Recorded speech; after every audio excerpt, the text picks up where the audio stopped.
അധസ്ഥിതിക്കാർക്ക് വേണ്ടി ഉച്ചസ്ഥിതിയിലുള്ളവർ സമരം നടത്തിയ മണ്ണാണ് കേരളമെന്നും അതിന്റെ ലക്ഷ്യം വൈക്കമായിരുന്നുവെന്നും കുളത്തൂർ അദ്വൈതാശ്രമം മഠാധിപതി ചിദാനന്ദപുരി മഹാരാജ് പറഞ്ഞു.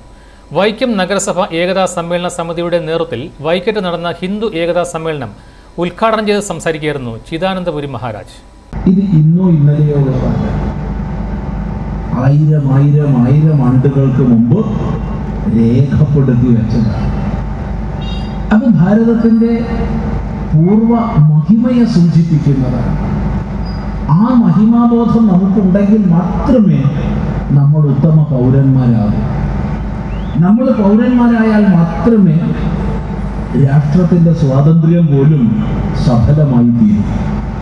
വൈക്കം കച്ചേരിക്കവലയിൽ നടന്ന സമ്മേളനത്തിൽ AKDS ജില്ലാ പ്രസിഡന്റ് ശിവദാസ് നാരായണൻ അധ്യക്ഷത വഹിച്ചു.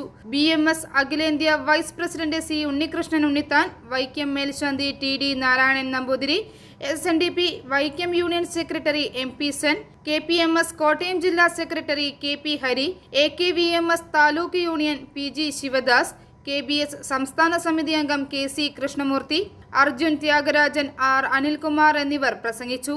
ചടങ്ങിൽ വിവിധ മേഖലകളിൽ മികവ് പുലർത്തിയ doctor Vijith Sasidhar, doctor K Shadanan Nair, doctor Vijayalakshmi എന്നിവരെ ആദരിച്ചു. കീഴൂർ ശ്രീഭദ്ര ഭജന മണ്ഡലിയുടെ ഭജനയും നടന്നു. i4 news Vaikom.